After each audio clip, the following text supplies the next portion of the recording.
Hello students, কি অবস্থা তোমাদের? আশা করি অনেক ভালো আছো। তো সৃজনশীল প্র্যাকটিসের আরেকটা নতুন ক্লাসে তোমাদের সবাইকে স্বাগতম। তো আজকে আমরা রাজশাহী বোর্ড 2022-এর যে প্রশ্নটা আসছিল সেই প্রশ্নের অ্যানালাইসিস করব এবং প্র্যাকটিস করব এবং বলে দিব যে এগুলা উপায় ছাড়াও আর কোন কোন উপায় আমাদের পরীক্ষা আসতে পারে। তো এখানে আমাদের প্রথমেই উদ্দীপকে বলছে যে একটি গাড়ির সময়ের সাথে প্রাপ্ত বেগের সারণী নিম্নরূপ। অর্থাৎ এখানে একটা গাড়ির সময় দেওয়া আছে এবং ওই সময় বেগ দেওয়া আছে। অর্থাৎ এই গাড়িটা শূন্য যখন সময়, অর্থাৎ আদি সময়ে তার বেগ ছিল 0। এরপর যখন গাড়িটার সময় 20 সেকেন্ড অতিক্রম করে তখন তার বেগ হচ্ছে 4 মিটার পার সেকেন্ড। এরপর যখন গাড়িটা 40 সেকেন্ড অতিক্রম করলো তখন তার বেগ হচ্ছে 8 মিটার পার সেকেন্ড। তো এরকম করে আমাদের বিভিন্ন সময় দেওয়া আছে এবং বেগ দেওয়া আছে। তো এখানে আমি উদ্দীপকটা ভালো বোঝানোর জন্য আমি এখানে একটা চিত্র আঁকিয়ে লিখছি। তো এটা আমরা একটু পর আসতেছি, আমরা প্রথমে ক এবং খ এর অ্যান্সার গুলো দিয়েছি। তো তোমরা যারা আগের ক্লাসগুলো করো নাই তারা অবশ্যই আগের ক্লাস করে আসবে। তো আজকের ক্লাসটাও খুবই ইম্পর্টেন্ট হতে যাচ্ছে, এর জন্য খাতা কলম নিয়ে অবশ্যই পড়তে পারবা। তো প্রথমেই আমাদের কতে বলছে যে ঘূর্ণন গতি কাকে বলে। তো ঘূর্ণন গতির সংজ্ঞা আমরা আশা করি জানি, তাও আমি একবার বলে দিচ্ছি যে কোনো নির্দিষ্ট বিন্দু বা রেখাকে কেন্দ্র করে ঘূর্ণায়মান কোনো বস্তুর গতিকে ঘূর্ণন গতি বলে। অর্থাৎ কোনো একটা বস্তু যদি কোনো একটা নির্দিষ্ট বিন্দুকে কেন্দ্র করে ওর চারদিকে ঘুরতে থাকে, নির্দিষ্ট রেখা বা বিন্দুকে কেন্দ্র করে যদি ওর চারদিকে ঘুরতে থাকে, তাহলে ওই বস্তুর গতিকে বলা হয় ঘূর্ণন গতি। আমি আবার বলতেছি যে কোনো নির্দিষ্ট বিন্দু বা রেখাকে কেন্দ্র করে ঘূর্ণায়মান কোনো বস্তুর গতিকে ঘূর্ণন গতি বলে। মনে করো এখানে একটা বিন্দু আছে, এই বিন্দুকে কেন্দ্র করে এখানে একটা গাড়ি আছে, এই গাড়িটা এই বিন্দুকে কেন্দ্র করে চারদিকে ঘুরতেছে, তাহলে ওই গাড়ির গতিকে বলা হবে ঘূর্ণন গতি। তো এখন আমাদের খ নম্বরে আসা যাক, বলছে কি যে শক্তির রূপান্তরের কারণে পরিবেশের উপর বিরূপ প্রভাব পড়ছে, ব্যাখ্যা করো। তো এগুলা তোমরা জানো আশা করি, তো আমি জাস্ট একবার বলে দিচ্ছি। তো তোমরা যারা এটা যদি ভালোভাবে আরো বুঝতে চাও তারা অবশ্যই বই পড়বা, বই পড়লে ইজিলি বুঝতে পারবা। এখানে শক্তির রূপান্তর বলতে জিনিসটা কি বোঝাচ্ছে, তো আমাদের জানি যে বিভিন্ন ধরনের শক্তি আছে, এক শক্তি থেকে আরেক শক্তিতে রূপান্তর হয়। যেমন আমাদের বিভিন্ন ধরনের জ্বালানি আছে, তেল আছে, গ্যাস আছে, কয়লা আছে। এইগুলা কি হয় যখন আমরা এক শক্তি থেকে আরেক শক্তিতে রূপান্তর করি, অর্থাৎ আমরা যখন এটাকে পুড়াই, তেল পুড়াই, গ্যাস পুড়াই অথবা কয়লা পুড়াই, তো সেখান থেকে অনেক কার্বন ডাই অক্সাইড গ্যাস উৎপন্ন হয়। কারণ কি? কারণ হলো গ্যাস, তেল এবং কয়লায় অনেক পরিমাণে কার্বন থাকে। যেহেতু কার্বন থাকে, এটাকে আমরা পোড়াইলে অবশ্যই কার্বন ডাই অক্সাইড পাবো। এই কার্বন ডাই অক্সাইড যদি আমরা পাই, এটা হচ্ছে একটা গ্রিন হাউস গ্যাস। এই গ্যাস আমাদের তাপমাত্রাকে শোষণ করে ধরে রাখতে পারে। তো এটা যেহেতু তাপমাত্রা শোষণ করে ধরে রাখতে পারে, এর জন্য যে দিনের বেলা যে সূর্যের যে তাপটা আছে সেই তাপটা ধরে সে রেখে দেয়। এর জন্য আমাদের যে পৃথিবীর যে তাপমাত্রাটা আছে এই তাপমাত্রাটা আস্তে আস্তে বাড়তে থাকে এবং মেরু অঞ্চলে যে বরফগুলো আছে সেই বরফগুলা গলে পড়তে শুরু করে এবং আমাদের যে নিম্নভূমি যেগুলো আছে সেগুলা জলের নিচে ডুবে যায়। তো এর জন্য আমরা বলতে পারি যে শক্তি রূপান্তরের কারণে গ্রিন হাউস গ্যাস উৎপন্ন হয়। এই গ্যাসগুলো আমাদের পরিবেশের উপর বিরূপ প্রভাব পড়ছে। তো আরো অনেক কিছু আছে, তোমরা যেগুলো যেগুলো মনে আসে সেগুলো সেগুলো লিখবা, এটা কোনো অসুবিধা নেই। আশা করি এটা লিখতে পারবো আর কি। তো আজকে আমাদের ক্লাসের মূল ক্লাসে চলে যাই। এখানে গ নাম্বার প্রশ্নে বলছে যে গাড়িটি 1 মিনিট 20 সেকেন্ডে কত দ্রুত অতিক্রম করবে নির্ণয় করো। অর্থাৎ এখানে যে টাইম দেওয়া আছে এটা হলো 0 সেকেন্ড, এটা হলো 20 সেকেন্ড, এটা হলো 40 সেকেন্ড, এটা 60 সেকেন্ড, এটা হচ্ছে 80 সেকেন্ড। এই যে টাইম আছে এই টাইমে অর্থাৎ 1 মিনিট 20 সেকেন্ডে কত দূরত্ব অতিক্রম করছে সেটা আমাদের নির্ণয় করতে হবে। তো 1 সেকেন্ড বলতে বোঝায় কি? 60 সেকেন্ড। 1 মিনিট বলতে বোঝা যাচ্ছে 60 সেকেন্ড এবং এখানে আবার বলছে কি আবার 20 সেকেন্ড প্লাস 20। অর্থাৎ এই যে গাড়িটা আছে গাড়িটা 80 সেকেন্ডে কতটুকু দূরত্ব অতিক্রম করছে সেটা আমাদের নির্ণয় করতে হবে। তো এখানে আমাদের এই চিত্রটা একটু লক্ষ্য করো। এখানে প্রথমে বেগ দেখো দেওয়া আছে 0, তাহলে আমাদের এই পয়েন্টটা হলো 0। এই পয়েন্টে বেগও 0 এবং সময় 0। এরপর যখন আমাদের সময় 20 হয়েছে, এই যে 20 হয়েছে, তখন আমাদের বেগ হয়ে গেছে 4। তাহলে এটা হলো আমাদের 20 সেকেন্ড আর আমাদের বেগটা হয়ে গেছে 4। তারপর যখন এটা 40 সেকেন্ড আছে, এটা হলো 4। তারপর যখন 40 সেকেন্ড হয়ে গেছে তখন আমাদের যে বেগটা সেটা হচ্ছে 8। তো এরকম করে আমি যখন গ্রাফটা আঁকাইছি, তো এই জিনিসটা দেখো এটা একটা সমত্বরণের গ্রাফ হয়েছে। আমি এখানে পয়েন্ট গুলোর নাম দিচ্ছি, এটা এ দেই, এটা বি দেই, এটা সি দেই, আর এটা মনে করো ও পয়েন্ট।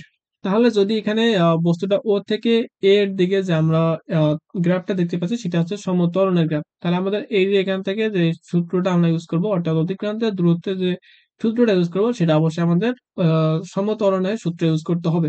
এরপর দেখো এখানে এ থেকে বি তে যে গেছে সেটা আবার সমবেগে গেছে, অর্থাৎ বেগের কোনো পরিবর্তন হয়নি। আবার বি থেকে সি তে যখন গেছে সেটা আবার কি হয়েছে, সেটা আবার সমমন্দনের নিচে গেছে। তো আমাদের বি আর সি এখানে লাগবে না, আমাদের লাগবে কত? 80 সেকেন্ড। তাহলে এখান থেকে এই যে 80 সেকেন্ড এতটুকু দূরত্ব আমাদেরকে নির্ণয় করতে হবে। তাহলে আমরা করব কি, আমরা হলো প্রথমে 0 থেকে 60 সেকেন্ড পর্যন্ত যেহেতু আমাদের সমত্বরণ, এখান থেকে আমাদের সমত্বরণের সূত্র ফেলাবো, এরপর 60 থেকে 80 সেকেন্ড এটা আমাদের সমবেগের সূত্র ফেলাবো, তাহলে ইজিলি হয়ে যাবে। তাহলে আমরা ও থেকে এ এর যে দৈর্ঘ্যটা বা ও থেকে এর যে অতিক্রান্ত দূরত্ব সেটা আমরা আগে নির্ণয় করি। তাহলে এখানে অবশ্যই আমাদের সমত্বরণের সূত্র ফেলাইতে হবে। তাহলে আমরা এখানে লিখি S1 ইজ ইকুয়াল টু কি হবে, QT প্লাস হাফ এ টি স্কয়ার। তো এখানে আমাদের ইউ এর মানটা অবশ্যই 0, তাহলে ইউ এর মানটা আমরা 0 বসাই দেই। তাহলে এখানে টি এর মানটা কত হবে, আমাদের প্রথমে কি করব, ওয়ে বলতে কি বোঝায়, 0 থেকে 60 সেকেন্ড পর্যন্ত। তো তোমরা এখানে একটা লাইন প্রথমে লিখে নিতে পারো যে 0 থেকে 60 সেকেন্ড পর্যন্ত গাড়িটি সমত্বরণে চলে। এই লাইনটা এখানে লিখে নিতে পারো যে 0 থেকে 60 সেকেন্ড পর্যন্ত গাড়িটি সমত্বরণে চলে। তাহলে এটা কি আমাদের যে বের করতেছি সেটা হলো 0 থেকে 60 সেকেন্ডের যে অতিক্রান্ত দূরত্ব সেটা আমরা নির্ণয় করতেছি। তাহলে এখানে আমাদের টি এর মানটা কি হবে, টি এর মানটা হবে আমাদের 60 প্লাস হাফ। এখন কত হলো, এখানে এ এর মানটা দেওয়া নেই, এর মানটা আমাদের বের করে নিতে হবে। তো এখানে এই যে যে বিন্দুগুলো আছে, এই বিন্দু এবং এই বিন্দু, অর্থাৎ এই দুইটা বিন্দু নিয়ে কাজ করলে আমরা এর মান পাবো, অথবা এই দুইটা বিন্দু নিয়ে কাজ করলে পাবো, অথবা এই দুইটা নিব, অথবা আমরা কি এই যে এখান থেকে এই যে প্রথমটা এবং তৃতীয়টা এই বিন্দু যদি আমরা নেই তাহলে আমরা কি ত্বরণের মানটা একই পাবো। কারণ কি, কারণ হলো ত্বরণ হচ্ছে এই যে সরলরেখার ঢাল। তো এখান থেকে এখানে যে ঢালটা, এখান থেকে এখানে যে ঢালটা, আবার এই পুরো রেখার যে ঢালটা, ঢালটা একই হবে। এর জন্য আমরা যে কোনো দুটা বিন্দু নিয়ে কাজ করলে হয়ে যাবে। তো আমরা প্রথমে কি বিন্দু নেব, এই বিন্দু নেব, ও বিন্দু নেব এবং এ বিন্দু নেব, এই দুই বিন্দুর মধ্যে ঢালটা নির্ণয় করব, সেটাই আমাদের কি হবে, ত্বরণের মান হবে। তো আমরা জানি ত্বরণ a is equal to v minus u by হচ্ছে টি। তাহলে এখানে এই যে এখানে যে বেগটা, এটা হলো আমাদের ভি এর মান, শেষ বেগ। তাহলে শেষ বেগ আমরা দেখতে পাচ্ছি এখানে 12। তাহলে এর জন্য আমি ভি এর মানটা বসাইলাম হলো 12। তারপর ইউ এর মান কত, এখানে ইউ এর মানটা হচ্ছে 0, তার জন্য ইউ এর মানটা বসালাম 0। এবং টি এর মান কত, এই যে টি এর মান আছে এখান থেকে এতটুকু, তাহলে এখানে 60 আছে, তাহলে 60 মাইনাস 0 তাহলে হচ্ছে 60। তার মানে টি এর মানটা আমরা পাইলাম হলো 60। তাহলে আমি যদি এখানে 5 দিয়ে কাটি তাহলে এখানে 1/5 আসে, তাহলে এখানে 0.2 আসতেছে, তাহলে 0.2 মিটার পার সেকেন্ড স্কয়ার। তাহলে এর মানটা আমি এখানে বসাই দেই, 0.2 গুণন টি এর মান কত, এখানে টি এর মান হচ্ছে 60 সেকেন্ড, তাহলে 60 স্কোয়ার। তো এটা যদি আমরা ক্যালকুলেট করি এটা তো হয়ে যাচ্ছে 0, আর এটা করলে আসে 360, তাহলে এটা হচ্ছে 360 মিটার। অর্থাৎ এখানে যে 0 থেকে 60 সেকেন্ডে আমাদের যে অতিক্রান্ত দূরত্ব সেটা পেলাম হলো 360 মিটার। তো এখানে এই S1 এর মানটা আমরা আরো সহজ উপায়ে করতে পারি। তো এর আগেও আগের ক্লাসগুলো আমি একটু দেখাইছিলাম, তো আজকে আরেকটু দেখাই দিচ্ছি। আমরা এস এর মানটা এটা এই নিয়মে না করে অন্য নিয়মে করতে পারি। তাহলে আমি এখানে অথবা দিয়ে দেখাচ্ছি। অথবা S1 এর মানটা কি করব, এখানে যখন আমাদের সমত্বরণের গ্রাফ থাকবে তখন আমরা কি করব, এটা যে বেগটা সেটা হচ্ছে ভি, আর এখানকার যে বেগটা সেটা হচ্ছে ইউ। অর্থাৎ এই যে রেখার শেষ প্রান্তে বেগটা হচ্ছে আমাদের ভি, আর আদি প্রান্তে হচ্ছে ইউ। তাহলে এখানে শেষ বেগ আমরা দেখতে পাচ্ছি কত, 12। এখানে আমাদের সূত্রটা এরকম যে u plus v divided by 2 into হচ্ছে টি। তাহলে আমাদের এখানে ইউ এর মান কত, 0, প্লাস ভি এর মান হচ্ছে আমাদের 12 ডিভাইডেড বাই 2, এটা হলো সূত্রের। এবং এখানে আমাদের টি এর মানটা কত, এই যে এখান থেকে এখানে যাইতে যে মোট সময়টা কত, 60 মাইনাস 0, তাহলে এখানে আবার 60। তাহলে এখানে আমি বসাবো হলো টি এর মানটা 60। তাহলে এখান থেকে আমাদের যদি ক্যালকুলেশন করি তাহলে আসবে কত, 36, তাহলে হচ্ছে 360 মিটার। তো তোমরা এই উপায় করতে পারো, এই উপায় করতে পারো। তো আমি বলতেছি এই উপায় করা বেটার, কারণ হলো এখানে আলাদা করে ত্বরণের মান বের করার দরকার নেই। আমাদের এখানে সূত্র বসাবো u plus v by 2 into t. T দেখবো যে এই রেখাটা এখান থেকে যাইতে কত সময় লাগছে সেটা, তাহলে অবশ্যই এখানে আমরা দেখতে পাচ্ছি 60 সেকেন্ড, এর জন্য আমি এখানে টি এর মানটা 60 বসেছি। আর এখানকার এই যে রেখার শেষ প্রান্তে যে বেগটা সে হচ্ছে শেষ বেগ, এটা হচ্ছে আমাদের 12। এবং আদি প্রান্তে অবশ্যই সবসময় বেগটা 0ই থাকে, তো অন্য সময় অন্যটা থাকলে অন্যটা ইউজ করবো। তো এখানে আমাদের কি আদি বেগটা 0, তো এখান থেকে আমরা ক্যালকুলেশন করে পাইলাম হলো 360 মিটার। তো তোমরা যে কোনো একটা উপায় করতে পারো, তো আমি চাবো যে তোমরা এই উপায় করো। তাহলে আমরা এখানকার যে অতিক্রান্ত দূরত্বটা নির্ণয় করলাম সেটা হলো 0 থেকে 60 সেকেন্ড পর্যন্ত। তা আমাদের বলছে কি যে 1 মিনিট 20 সেকেন্ড, অর্থাৎ আমাদের 80 সেকেন্ডের অতিক্রান্ত দূরত্ব নির্ণয় করতে হবে। আমরা করছি কত, মাত্র 60 সেকেন্ড, অর্থাৎ আমাদের আরো 20 সেকেন্ডের অতিক্রান্ত দূরত্ব নির্ণয় করতে হবে। অর্থাৎ এই যে 60 থেকে 80 এর মাঝে যে 20 সেকেন্ড অতিক্রম হয়েছে, এর যে অতিক্রান্ত দূরত্বটা সেটা আমাদের নির্ণয় করতে হবে। তো সেটা আমাকে S2 ধরলাম। তো আমরা দেখতে পাচ্ছি যে এই বেগটা হলো সমবেগ। যেহেতু এখানে সমবেগ, আমরা তাহলে সমবেগের সূত্র খাটাবো। তাহলে S2 ইকুয়াল টু হবে ভি ইন্টু টি। তাহলে ভি কত, এখানে দেখো এই যে ভিটা হচ্ছে আমাদের কত, 12। 12 গুণন টি কত, টি হচ্ছে 80 মাইনাস 60। আমি এখানে লিখে দিচ্ছি যে 80 মাইনাস হচ্ছে 60, অর্থাৎ এখান থেকে আমরা পাবো কত, 20 সেকেন্ড। তাহলে এখানে টি এর মান আমরা বসাবো হলো 20। তাহলে এখান থেকে যদি আমরা করি তাহলে হচ্ছে 240 মিটার। অর্থাৎ 0 থেকে 60 সেকেন্ডের মধ্যে যে অতিক্রান্ত দূরত্বটা পাইছিলাম সেটা হলো 360 মিটার, এবং এখানে আমরা লিখবো যে 60 থেকে 80 সেকেন্ড পর্যন্ত অতিক্রান্ত দূরত্ব। তোমরা এগুলা বাংলা লাইনগুলো অবশ্যই ভালোভাবে লিখে নিবা। তাহলে অতিক্রান্ত দূরত্ব পাইলাম হলো 260 মিটার। তাহলে এই দুটা দূরত্ব যদি আমরা যোগ করি তাহলে আমরা মোট দূরত্ব পাবো। তাহলে আমরা লিখবো কি মোট দূরত্ব, মোট দূরত্ব s is equal two s1 plus হচ্ছে s2, s1 প্লাস হচ্ছে s2। তাহলে এখানে পাইলাম হলো 360 আর এখানে হচ্ছে 240।